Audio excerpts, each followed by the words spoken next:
নমস্কার, আমি শতরূপার রান্নাঘরের পক্ষ থেকে সবাইকে শুভ বিজয়ার শুভেচ্ছা ও ভালোবাসা। নিশ্চয়ই সবার পুজো ভীষণ ভালো কেটেছে, আমারও ভীষণ ভালো কেটেছে। তাই বিজয়ার পরে একটা মুখরোচক ফ্রাই আইটেম নিয়ে আমি তোমাদের সামনে হাজির হয়ে গেলাম। 200 গ্রাম পনির, ভাজবার জন্য সাদা তেল, বেসন, কাশ্মীরি লাল লঙ্কার গুঁড়ো, ময়দা, একটা পাতিলেবু, এখানে আদা, রসুন এবং কাঁচা লঙ্কা একসঙ্গে পেস্ট করা আছে, নুন, গোলমরিচের গুঁড়ো, সাদা তিল, বিস্কুটের গুঁড়ো, সুজি, চিলি ফ্লেক্স। প্রথমে আমরা পনিরটা লম্বা লম্বা করে কেটে নেব। ফিশ ফিঙ্গার আমরা যেরকম খাই, ফিঙ্গারের মতো করে আমরা কেটে নেব। পনির এমনি ভীষণ নরম জিনিস, সেই জন্য খুব আলতো হাতেই আমাদের কাজটা করতে হবে। পনিরটা কাটা হয়ে গেল, এবার আমরা লেবুটা কেটে লেবুর রসটা বার করে নেব।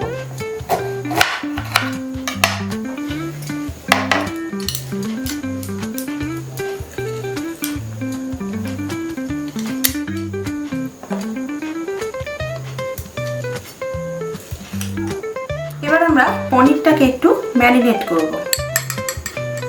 1 চামচ মতো লেবুর রস দেবো, আর অল্প একটু দেবো। এরপর স্বাদ মতো নুন দেবো,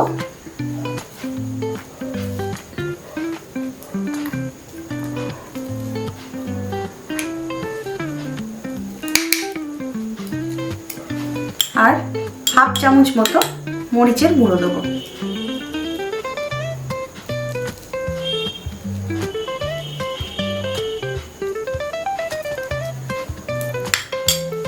এবার আলতো হাতে পনিরগুলো খুব সাবধানে আস্তে আস্তে মেখে নিতে হবে।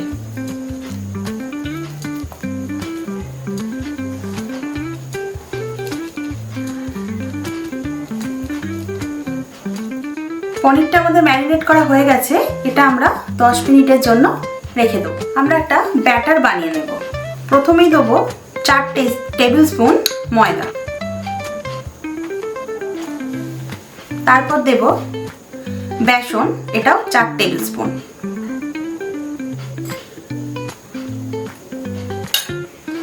এবার দেব কাশ্মীরি লাল লঙ্কা গুঁড়ো, আমরা দেব 1 টেবিল স্পুন।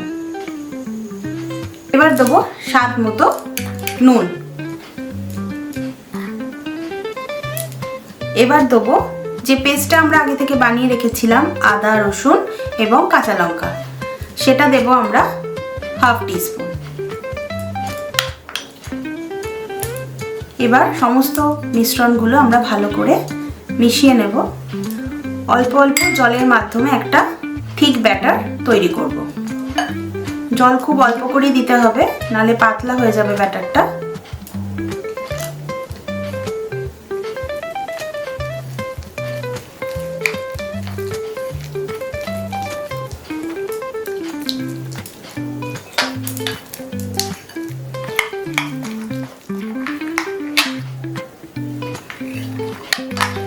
ব্যাটার আমাদের তৈরি হয়ে গেল। ব্যাটারটা খুব পাতলাও নয়, খুব ঘনও নয়, মোটামুটি এরকম।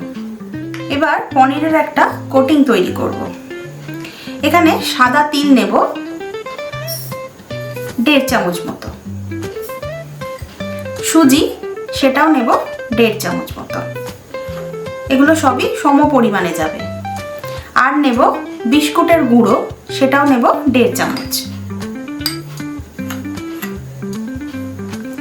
এবার এর সঙ্গে পরিমাণ মতো নুন দেবো, আর পরিমাণ মতো চিলি ফ্লেক্স 1/2 টিস্পুন। এবার ভালো করে এটা মিশিয়ে নিতে হবে। আচ্ছা, এবার আমরা তেলটা গরম করতে দেব ভাজবার জন্য।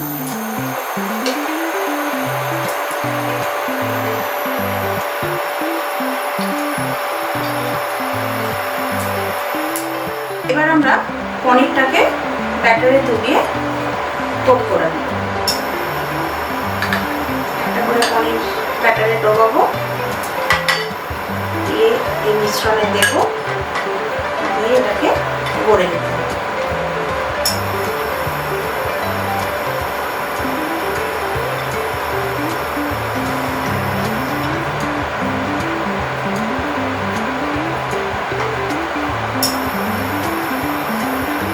এরকম ভাবে দেখতে হবে, আমরা একটা একটা করে সবগুলোই আমরা গড়ে নেব।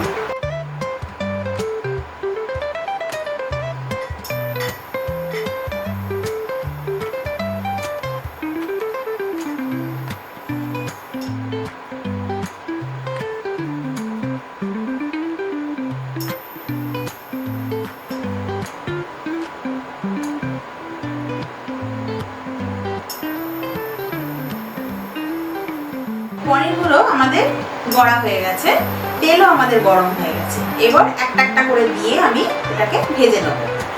অল্প আছে আমাদের লাল লাল করে ভেজে নেব। পনির এমনি খুব নরম জিনিস, সেই জন্য খুব অল্প আঁচেতেই আমাদের এটা ভাজতে হবে।